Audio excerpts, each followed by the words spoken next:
I invite His Excellency, Mr. Philemon Yang, President of the General Assembly, to the rostrum.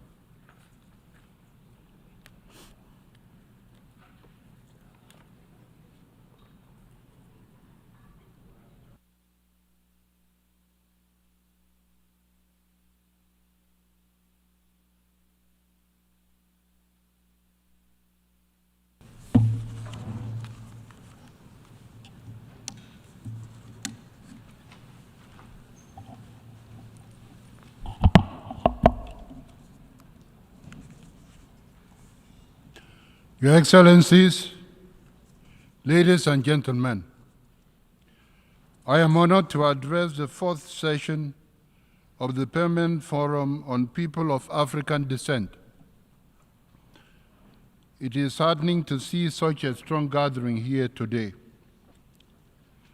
Fitting indeed for one of the most prominent platforms within the United Nations dedicated to the voices and rights of people of African descent.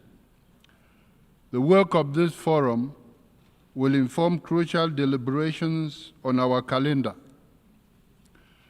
Deliberations that compel us to reflect on the enduring links between past, present, and future, as recognized in the Durban Declaration and Program of Action. On the deep scars left by slavery, colonialism, and the transatlantic slave trade,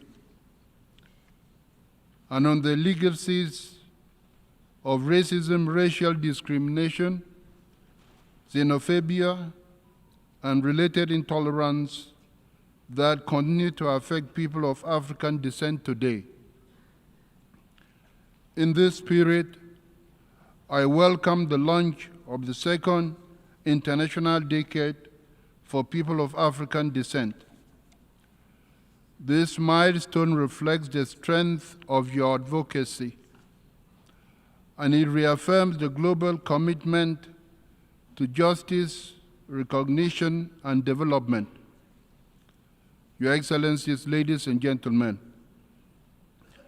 the theme of this session, and I quote, Africa and the people of African descent, united for reparatory justice in the age of artificial intelligence, end of quote, is timely and deeply relevant. It compels us to confront historical injustices and to ensure that emerging technologies do not reinforce patterns of systemic racism and exclusion. Artificial intelligence will increasingly shape governance, finance, health, education, and more. It has the potential to significantly boost the implementation of the 2030 Agenda and thus sustainable economic development. But we must ensure that it is developed and governed in ways that promote racial equity, uphold human rights, and guarantee equitable access to opportunity. This is especially true for women and girls of African descent who need equal access to education, tools, and skills to thrive in the digital economy. Meeting this moment will require coordinated action at the international, national, and institutional levels. The Global Digital Compact, adopted last September as part of the Pact for the Future, is a plan of action for bridging the digital divide.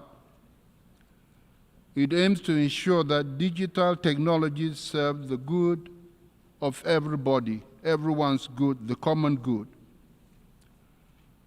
and that they promote closing the digital divide while fostering a safe, inclusive, and equitable digital environment.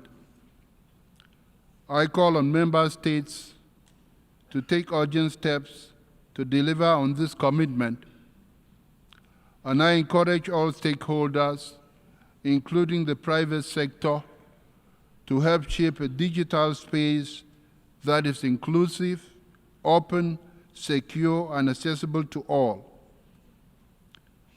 Excellencies, the close of the first international decade for people of African descent was a moment to reflect on progress achieved.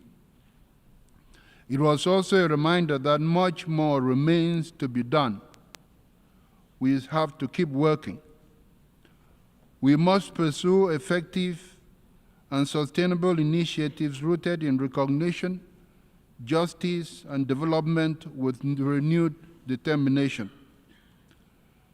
The second international decade will be central to this effort. But this success, or its success, depends on shared commitment, coordinated action, and honest reflection. To chart the path ahead, I count on the leadership and expertise of this permanent forum. Your work is essential to advancing the rights of millions of people of African descent around the world.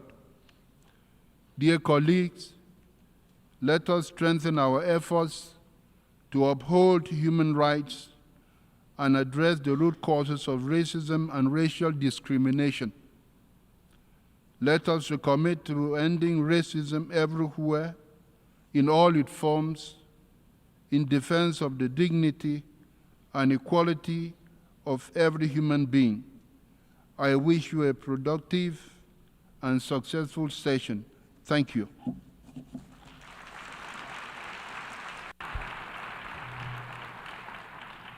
I thank the President of the General Assembly for his